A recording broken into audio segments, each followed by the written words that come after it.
Thank you, everybody, for joining us for this week's Word on the Street segment. I have today my good friend John Woodman out in Hawaii. John, how are you doing today? Doing great. Aloha. How's it going? Good, man. So why don't we start off?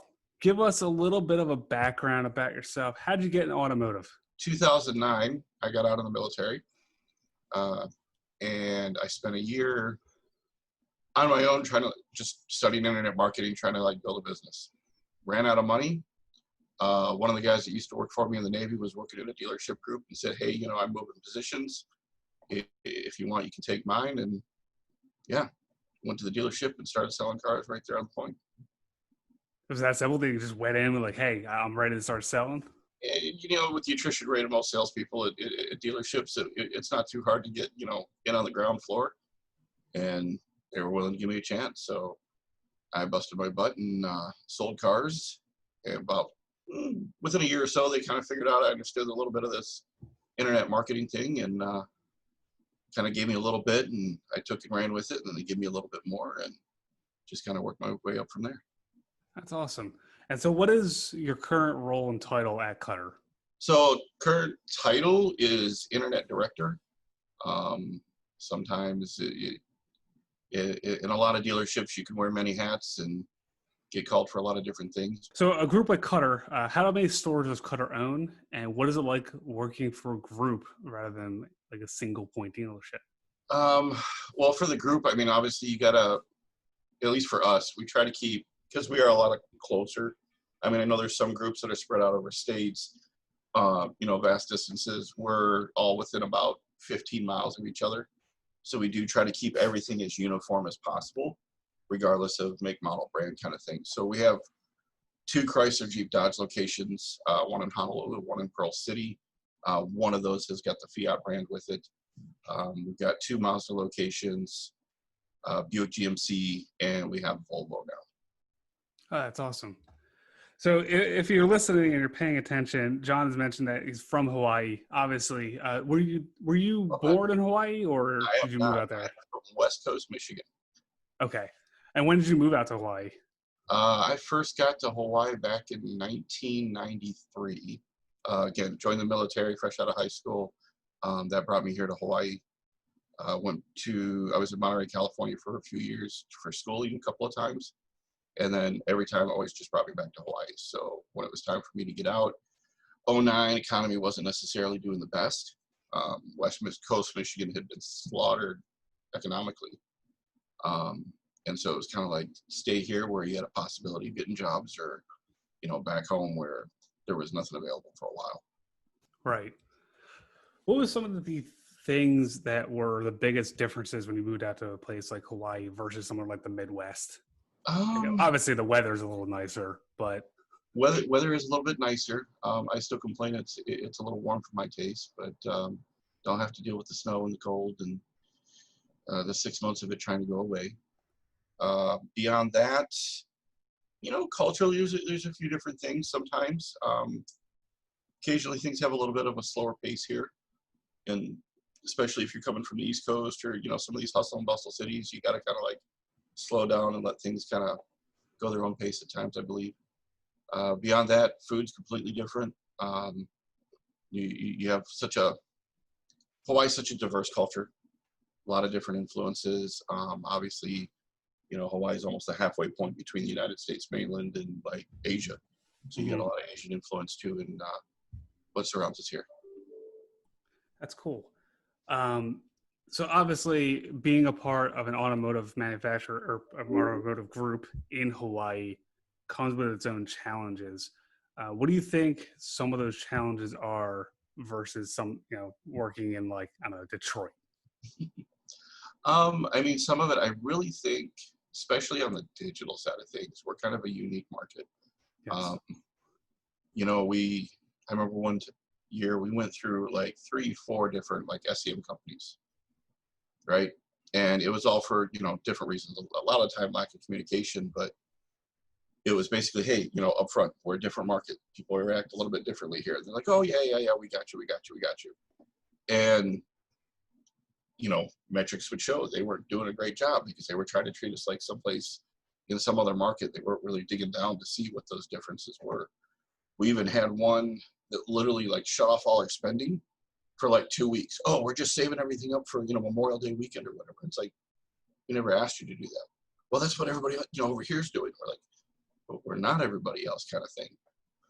So it's the vendors that we've really kept are the ones that have like taken the time to kind of really realize, okay, let's get a handle on this market because it is different. So when we're talking about PPC, you said you kept running into a company that just didn't understand what the differences were. What are some of the technical differences you think that you need to be more aware of for a market like Hawaii?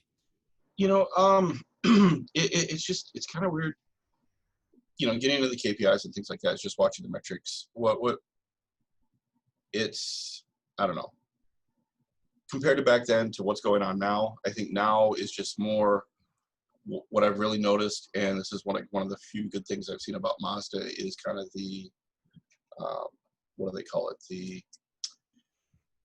It's the time of interest. I think we need to get away from we've got the Mazda CX-5 special, we got this kind of special going on. It's more what's going on in your life, right? What's the best car for kids? What's the best car for this situation? And more of those, really what's going on in your life right now kind of searches for vehicles is more key, especially with what's been going on with COVID and coronavirus. We shut down almost all our Google advertising. We were shut down in April. We completely shut everything off. May, we brought back one OEM for that time period, and we've left everybody else off. We're still selling cars, and more so than we ever were. Customers are still finding us. And I'm thinking for the specials and a lot of things like that, let tier one take care of that. Let them spend the money there. Don't compete with them for the same keywords.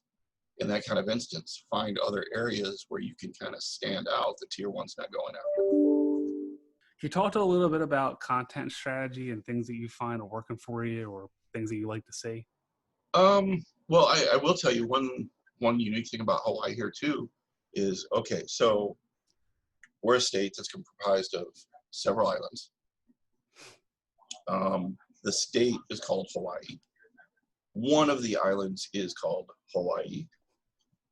Most of the population live on the island of Oahu. That island happens to be Honolulu County, and the capital of the state happens to be Honolulu. So you've got all these like little nuances. Okay, are people searching for cars in Hawaii? Are people searching for cars in Honolulu? Are people searching for cars on Oahu? Because even Honolulu is the major city and the entire county. You've got other cities out, just outside of that. Are people searching for those? Are they still looking for, the bigger thing?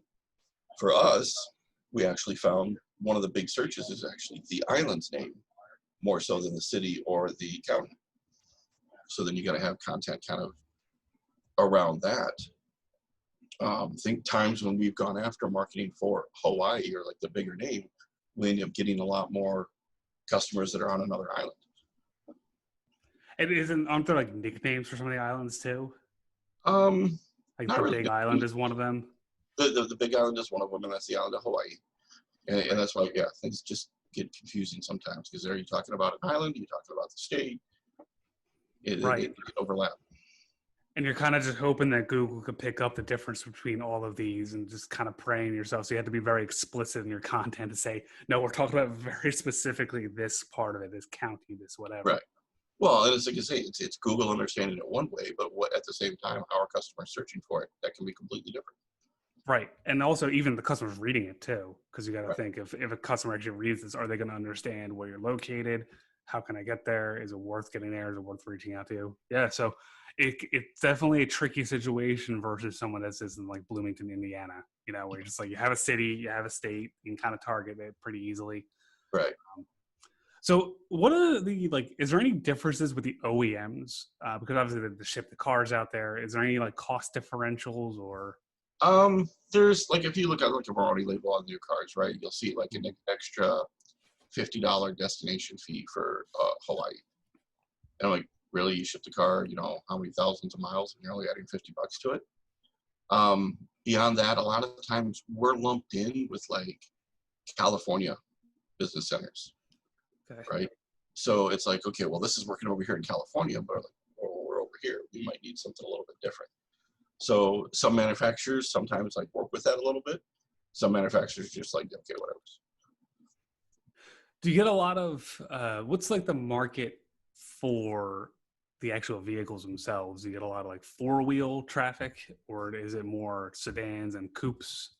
It varies. So I mean, like the market of Hawaii outside of our dealership group, just in general, like Toyota, Honda, Nissan, they traditionally they're like 60% of the market. We don't have any of those brands, so we're competing with what's left over. But I mean, Toyota, you can look it up in Google. Like the Toyota Tacoma has been like the #1 searched car in Hawaii for like decades now. People here love their Tacomas. Wrangler, though, is still very, very popular, and especially with a lot of the people moving to Hawaii. So I always used to joke, if someone moves from the mainland, comes to Hawaii, they're like, oh, little switch goes off in their head. They're like, I'm on an island. I'm on an island that must be in a Jeep. And it's like the first car everybody comes down looking for when they get here. And then they deal with our traffic here, and usually about 6 months later, they're like, oh, I need to get out of this Jeep. I need something that's a little bit more comfortable, like the traffic is terrible. Give me my BMW or, a smoother ride. Right. Yeah, because they realize it's closer to more like Los Angeles traffic than it is, open roads. And oh, no, according to Waze, we beat LA last year for worst traffic. wow, my condolences. It's rough enough out here, man. I don't want to imagine what that's like out there. Yeah, I've literally had days like 18 miles was 2 hours of traffic. Oh my God. And Thank you. 6-lane highway in one direction. So one of the things I saw when I was looking deep into the analytics for Hawaii is that your competition is a lot different than I think a lot of other places. You do have your other dealer groups out there, but you don't have as many. It's really you guys and then a couple other big conglomerates. Would you like to talk a little bit about how you guys kind of work with the competition and get around them? Well, so I mean, I think there are several markets where it's the same brands are up against each other, right? Is this Chrysler store beating that Chrysler store? Is this Mazda store beating that Mazda store, kind of thing? We're unique in a few different ways. Okay, very few people are crossing state lines to go get a car in another state for a better deal, right? You got to take shipping costs into consideration. The state actually charges you a higher tax for bringing in a vehicle from out of state. And logistically, it's not like you can just drive over and pick it up and bring it back. Here on our island, where the majority of the people are and everything in the state, we're 2 of the 3 Chrysler Jeep Dodge dealerships on the island, right? We're 2 of 2 Mazdas. We're 1 of 2 Buick GMCs. We don't have a lot of competition, same brand. All our competition is cross-brand conquest, right? So it becomes a little bit more unique sometimes for that, because if they really want a brand, a lot of times we're the only choice. And do you find that actually like makes them more combative, or is that a lot easier sometimes? I mean, obviously, if we're the only Mazda dealership, they really want a Mazda, they're gonna find us even with zero marketing. Right? Think about it. We spend $0 of marketing. You're 2 of 3 Chrysler Jeep Dodges. You already have a 67% chance of capturing the customer. And then from there, you battle with inventory selection, which usually gives you a little bit higher inventory, or I mean, more chance of winning them over then. And then from there, it's just how you treat the customer. So there are some advantages definitely to that. So I'm guessing one thing you hit on there is customer support. So giving your customers, as soon as they walk in the door, that family friendly environment where you want to treat them well. What are some of the ways that Cutter has really exemplified that, either within your operations, with your messaging, however? Well, I mean, Cutter's been, in one way, shape, or form, Cutter's been here in Hawaii since 1974. We are one of the older, dealership groups here. We've been a part of the community. They really tend to give back in a lot of different ways to the community. A couple of years ago, there was a couple of the schools didn't even have ACs in their classrooms yet. We donated a whole bunch of ACs to these different schools around the island. That really helped out. beyond that, I mean, because we have been here for so long, and because Hawaii is such kind of a more tight-knit community, we recognize a lot of the same customers over and over again over the years, and get familiar with their situations and how we can, assist them in getting into something else they need. So I got more of an off the wall kind of question, and tell me if this is no bearing whatsoever. How does a place like Hawaii and your market deal with how much tourism you get? Is there a lot Uh, of market for obviously like rentals? And have you guys ever gone into something like that? yeah, so we don't mess with the rental market at all. I mean, when it comes to tourism, it's usually kind of telling the Aussies that they can't buy a car here. The Australians come in, they see the Dodge Challengers and they see the Jeeps, and they're like, "Oh my God, it's like half the price of back home. Can we buy one here and ship it in?" And they're like, "Yeah, unfortunately, with the laws and everything in place, we can't necessarily do that." This might be a dumb question, but do they drive on the same side of the road as we Nope. do? I'll show Okay. you. That's the other thing, is they'd have to take the new car, get it reversed, and then shipped over. So they're back up to probably what they'd be paying there in Australia.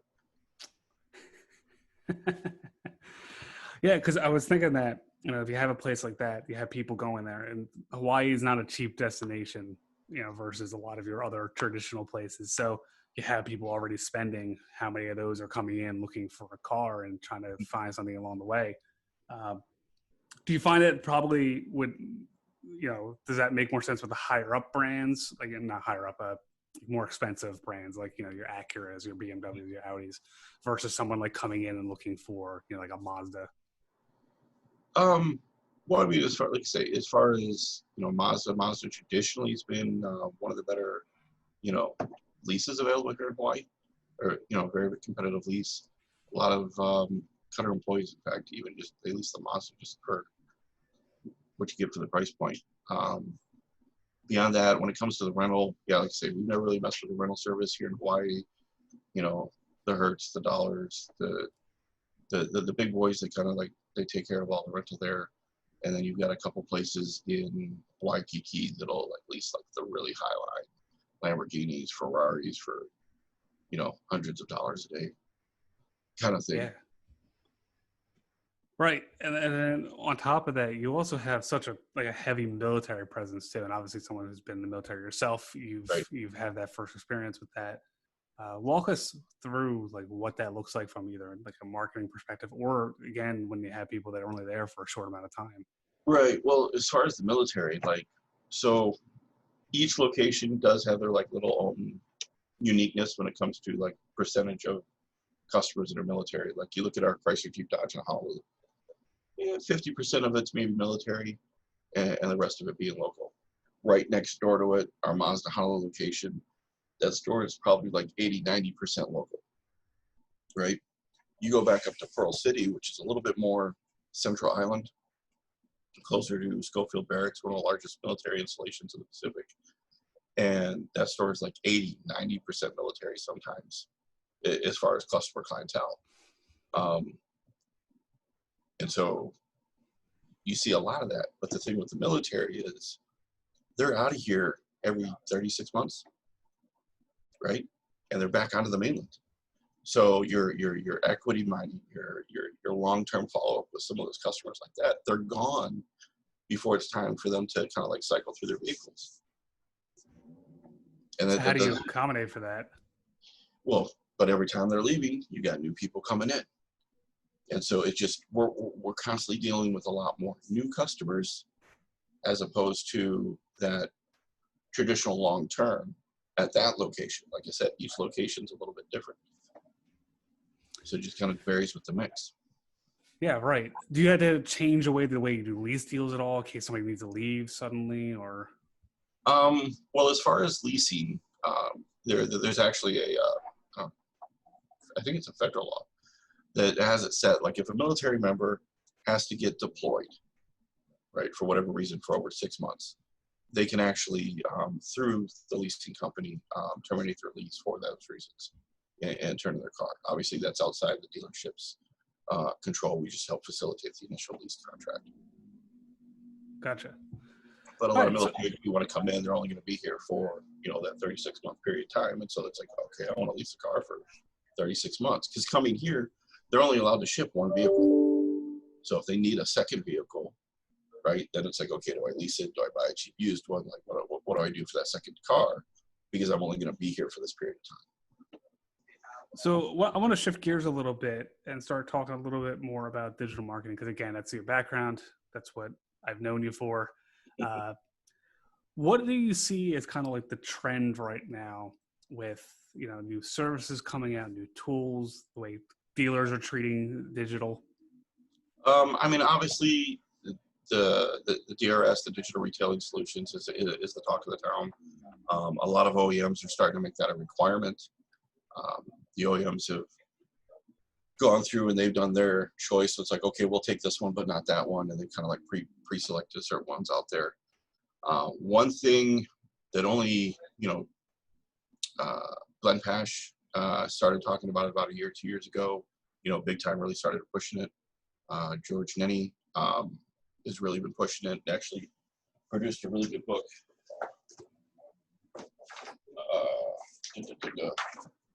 If you can read it here. Car Dealer's Guide to Google My Business. I'll tell you what, Google My Business right now, I think is about, if you don't have it set up, you need to get it set up, get it working clean. You can do a lot in there right now. There's even a couple digital retailing tools. WebBuy can actually work right in Google My Business. They can start buying a car without ever even going to your website. But Google My Business, especially, this is what really, with coronavirus, with COVID, what showed me is when we shut down Google, right, we shut down our PPC, customers are still finding us left and right. And I really think Google My Business is what's, really grabbing their attention, and they're going to. So a lot of dealerships, if you don't have that set up, if you don't have a claim, get that done like ASAP. Yeah, absolutely. And I mean, when we look at the actual like KPIs of people that interact with the Google My Business versus just finding a customer on a SERP, I mean, it's a minute longer on average sessions, an extra page they view. They're 20% more likely to submit a lead. I mean, we see these massive increases. So getting yourself not only the top spot in Google, ranking at the top of the SERP, but also having the Google My Business, or even having the map pack and being the top spot is that as well. I mean, that's really the name of the game right now. And I think that for being someone who's been in this as long as you have, you probably have also seen this evolution of what the search engine results page looks like. I mean, there's all these new different tools and widgets and snippets and this and that they keep adding to it that gives you new chances to rank higher, where rank one is maybe not as important as it used to be 10 years ago. What are some of the things that you've seen that you've had to shift your marketing around that has come up along the way? Well, I mean, Google, on the paid side of things, Google's been, making different changes for the last few years, right? You used to have like 4 or 5 choices at the top. Then they went down to like 3 choices at the top. Sometimes you look and it's like 1 or 2 at the top and everything else is at the bottom. I'm like, well, if you're showing up at the bottom, who's really getting there, right? And what's the difference between space 1, space, and 2, and like 3 or 4 at the bottom? Well, on the left-hand side, it's all organic. And on the right-hand side, it's your Google My Business. And really, I could be completely wrong in this, but what I'm kind of starting to think is maybe in the early days of a new dealership, or you need to get established, you might need that extra little paid Google for people to kind of figure out who you are while you're waiting for the SEO to kind of kick in over time, and you're building out the Google My Business. But I think as things go, SEO's your SEO, your organic is really what's going to take and empower you between the SEO and the Google My Business, where you put your money in there. And I know it's a time play. It's not a tomorrow. It's a couple months down the road kind of play. But that's going to save you a lot more money in the long run on the paid side of things. So what do you think is like, you mentioned Google My Business, which I think is a great investment of your time. What else do you think is a good investment that maybe a dealer who's just dipping their toes in this to start learning? You see a lot of products, and I've been to a lot of the conferences, the digital dealers there. Some people recognize me from there, and you see a ton of products, and everybody's saying, okay, this is the greatest thing. And a lot of times you just gotta make sure regardless what the new fancy thing is, you got to make sure your foundation is there, right? You got to make sure you got a solid website. You got to make sure you've got all the things in place that you need to have. From beyond that, you need to make sure you've got a solid place in working your leads, right? How's your customer process once they try to contact you through those means? Then from there, you can build up and grow, right? Try different things. We just recently, like I say, when we shut down in April, we shut everything off. May, we started bringing a few things back. One of the first things I brought back for our mobile store was lot links. You know, lot links is a paid advertising source, but it drives straight to the VDP. They connect with your actual inventory, and they're putting up a banner with pictures of your actual inventory. So when they're coming in, they already have an idea of what they're hitting, and a lot of customers will stick around with that. It's worked well for us. Other sources, we ran a test with ad parents with their 4 eyes. Some people would really like it. Some people were like, yeah, do we really need it? Still a little bit on the fence, but I think overall it's a really great branding tool, way to stay in front of your customers who were, you know, interested in vehicles. It's kind of like a AI emailer, but it runs off their IP address when they come into the site. Maybe they did a lead 6 months ago, and then they finally come back. Email kicks back in, hey, I saw you stop by, you looked at this particular car. You know, we have these other vehicles with it. Price might have changed, whatever. It's things that individuals can always keep on top of, and it's some of this technology that is out there that could, I think, really help sell cars in the future. What do you think the future is going to look like in terms of search? Google is obviously making it so the SEO's job is to make it as simple as possible. Just think of what the customer wants and write content for that. Don't keyword stuff. Don't make it for us, make it for them. Do you think it's going to get to a point where there's not going to be as much craft to the SEO and it's more so just making it more like generic marketing? Or do you think that's always going to be something that's there? Hey, you're always going to need your skilled experts and kind of like being able to, you know, format it in the correct way and kind of mold things along. But, you know, Kevin Fry's been saying it for years, you know, customer facing. What is it the customer wants? Put yourself in the customer's shoes. What are they searching for? What, you know, what questions do they need answered? Right? A lot of times, you know, we've come up, the automotive industry's, you know, always been, hey, I got this car, come get it now, come get it now, come get it now. But, you know, where are we answering the questions before they get to the dealership? Where are we, you know, helping these people? Because here's the thing, some people, I want to buy a car today. They go down to the dealership, they buy a car that day, and it's literally that simple and easy. Some customers, they need to take that time. They need to go through their process before they're ready to come down to the dealership, right? As dealers, we need to start taking into consideration all these people that are different and the different ways they might want to buy a car and be there in all those different ways if you really want to like dominate. I also see a future of service, right? We've got to get past the 80s, 90s mentality of they're just going to come to us and they're going to kind of do things however we want. And we got to get back to the era. Gary Vaynerchuk, his book, The Thank You Economy, you know, goes back and he references, you know, the early days of the 19th or the 20th century, right? The 1900s, where, you know, the baker's dozen kind of came out of thing where people did a little bit extra, even though they weren't asked for, right? And people remember that stuff. It's going a little bit above and beyond without being asked to do it. And I think those people are going to win in the long run as well. Do you think that's also being reflected in the way a lot of people do their pricing these days? There's a lot more one stop, one price, no haggle ever that I've ever seen right now than there was, you know, 5-10 years ago. Right. I think we're in a changing time for that. There is some people are like, just give me your best price up front. And you've still got other people who are like, give me your best price up front. That's where I'm going to start negotiating. right? You go back to Saturn. Saturn wanted to come out and say, okay, we're a no haggle price company. And within a few years, Saturn was haggling with prices because a whole bunch of people, that's what they wanted. Right. Right. So we're in that transition. I think depending on the market, anywhere from 30 to, maybe even as high as 50% want to use that digital retailing tool.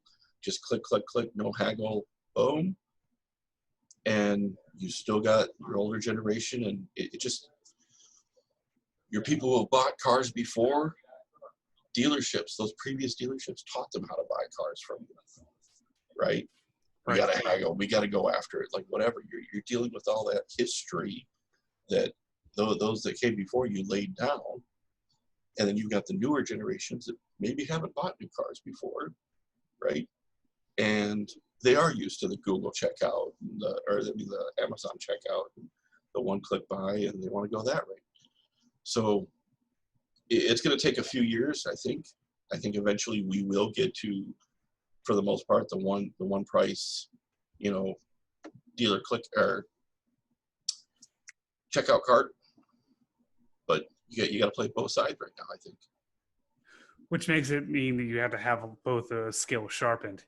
Mm-hmm. You can't be just I'm just a sales guy and I'm just gonna negotiate with somebody here, and they don't get the, hey, here's what I want, here's my list, go get it. Right. Because I hear some frustration a lot of times with dealers, especially like you said, dealing with a younger crowd. They don't want to talk to you. Nope. They don't want to do anything. Let's say, I'm looking for this. I know what I want. I looked everything up online. Let me drive it real quick to make sure it works. And then I want to sign on the dotted line. Right. So that flexibility of right now, you said, is like key. You mentioned a lot of books that I think are really relevant to improving your skills, either in digital marketing or sales over. Has there been anything that has really stood out to you, really formative of how you manage your day to day that you'd want to promote? As far as managing my day to day, honestly, it's or had a big revelation that changed your the way you look at things. I there have been different stepping stones. One of the first big ones, as far as the automotive side of things, it was I don't know if it was one of my first, but one of my first digital dealers I ever attended. Kevin Fry was speaking, and a lot of the things he was saying that day, it's just been me trying to exemplify and model ever since. And I still feel I'm still trying to catch up to the guy. If you're not familiar with Kevin Fry, he's the marketing director for the Jeff Weiler Auto Group. They're like 14 stores. I think they're based out of Cincinnati, Ohio. He's not a vendor side, he's dealer side. And I think he's one of the most forward-thinking, clear-thinking voices in the automotive space right now. So if you ever get a chance to listen to him speak, definitely you got to listen to everything this guy says. There's a couple other people in this automotive space. Glenn Pash has got a lot of good information out there. He produces a lot of really good books, very insightful. And Sean Rames, another great guy. There's some good people in the automotive space really trying to help people out. Beyond that, though, you got to do work on yourself. I mentioned Gary Vaynerchuk. He's not in the automotive space, but doesn't mean what he's talking about in business you can't apply and take something away from. Tim Ferriss, he's got podcasts that he puts out, interviews top people in different areas all across every walk of life. And I think you can pull a lot of good information for yourself there. We were talking earlier before we started, how Hawaii's got such terrible traffic. And I really had days where it was 2 hours, in the car trying to go 18 miles. I utilize that time, audiobooks, podcasts, expand yourself. The more you grow, the more you're going to see. And it doesn't always have to come from inside automotive. You can get a lot of great ideas outside that you can utilize, right? You look at my VDPs. Our VDPs is like, okay, here's the retail price of the car. And then here's our internet selling price. And then you save, right? We got it big and bold. Well, where did we learn that? That's a game plan right out of Amazon. They do more A/B testing than any other platform on the planet right now. Why not look at, you know, their pricing structure, utilize that a little bit. Converse, you ever go look up to buy some shoes on Converse shoes? Yeah, You look at their landing pages, very simple landing pages, right? Picture of the thing, here's our price, you know, just clean. You go to some dealer websites and we've got like half a dozen flashy things and like 15 different choices and, you know, all this stuff going on. And the customer hits that and he's like, okay, which way do I go? You know, we got to keep things, you know, simple to the point. And the customer will let you know if you need to provide them more information. Like, give them enough, you know, that's going to make them happy, but don't overload them with too many choices of like, okay, where do I go next? You know, some people you're going to overload them with like, I can't decide. John, thank you so much for your time today. Any closing thoughts or anything you'd like to promote? Or, you know, honestly, it's, I would just say, hey, you know, if anybody wants to reach out to me, feel free. I'm always here. I'm definitely not the smartest tool in the shed. There's some like great minds out there right now that are really, you know automotive better than I do. I've always told people, you know, I have an idea of really how everything fits together, but I'm not an expert in any one spec. You know, I've had so many conversations over the years of just, here's what I'm thinking. Let's meet in the middle. It's never been me telling you or the other way around. But simple goals, people. Be a little bit better tomorrow than you are today. Take one little step, you know, on your website. Fix that little thing. You'll feel so much better because you at least got some momentum and do it for yourself. that's awesome. Thanks, John, so much.